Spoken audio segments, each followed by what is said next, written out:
Obese girl took the whip meant for the mountain man. What he did next stunned the whole fort. The crack of the whip sliced through the cold mountain air, and every soul inside Fort Callahan froze.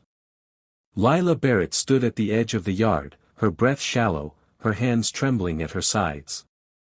She had come only to deliver bread from the kitchens, warm loaves wrapped in cloth, a simple task she did every morning.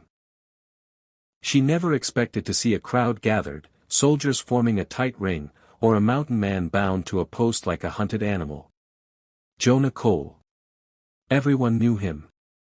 The quiet trapper who came down from the peaks twice a year with pelts and herbs. He spoke little, paid fairly, and once carried a sick child through a blizzard to the fort gates. Now he stood shirtless in the snow, wrists tied, blood already streaking his back. He broke military law, the commander barked. Trespassing beyond the northern line. Punishment is 20 lashes. Lila's heart pounded. Jonah hadn't argued. He hadn't begged. He just stared straight ahead, jaw clenched, ready to endure whatever pain came. The whip rose again. Before anyone could stop her, Lila stepped forward. Gasps rippled through the crowd. She was used to those sounds, the whispers, the stares. Lila had been called big, heavy, useless her whole life. Some said she took up too much space. Others said she should stay hidden in kitchens and shadows. But something inside her broke open as she watched Jonah brace himself. "Stop," she said, her voice shaking but loud enough. The commander turned, startled. "Girl, step back." "No," Lila said, surprising even herself. She moved between the whip and Jonah's scarred back. "He saved lives here. Mine included. If someone must be punished, punish me." Laughter burst from a few soldiers. "You?" one sneered. "You don't even know what pain is." Lila swallowed hard. "I know enough." Before another word could be spoken, the whip cracked. Pain exploded across her back like fire. Lila screamed, her knees buckling, but she didn't move away. The world blurred, snow, sky, faces melting together, but she stayed standing. A second lash followed. And a third. Each strike tore through cloth and skin, but with every breath, Lila remembered the people who had shown her kindness when the world had not. Jonah carrying the sick child. The baker who gave her work when no one else would. The moments that proved goodness still lived in hard places. Enough.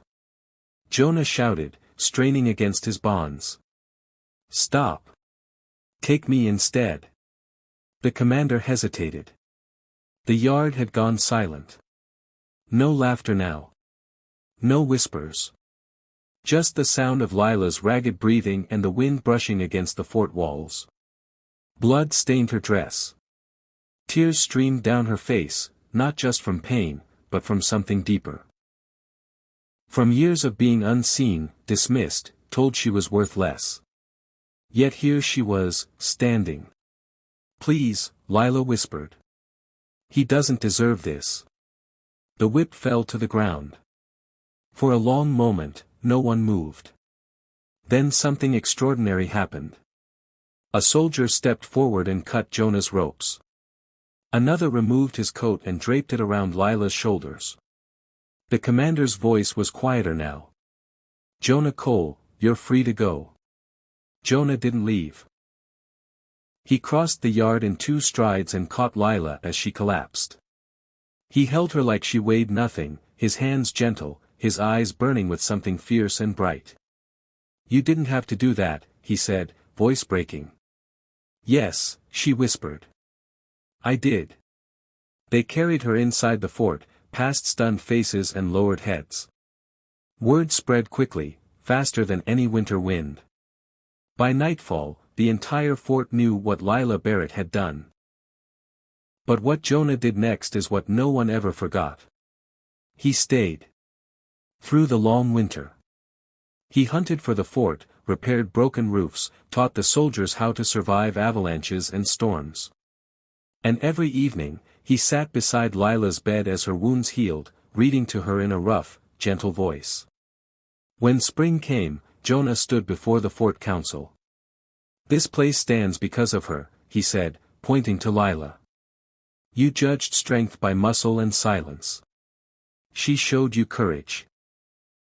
The council listened. Rules changed. Whippings ended. Trespass laws were rewritten. And for the first time, Lila was invited, not ordered, to speak. She stood before them, scarred but unbroken. "I didn't step forward because I'm brave," she said softly. "I stepped forward because I believe kindness should be louder than fear." Years later, travelers would ask about the fort that never forgot compassion. They would hear about a mountain man who laid down his pride, and a woman who refused to stay invisible. And they would learn this truth, passed from one generation to the next. Sometimes, the strongest person in the room is the one willing to suffer so someone else doesn't have to. And when courage wears an unexpected face, it can change everything.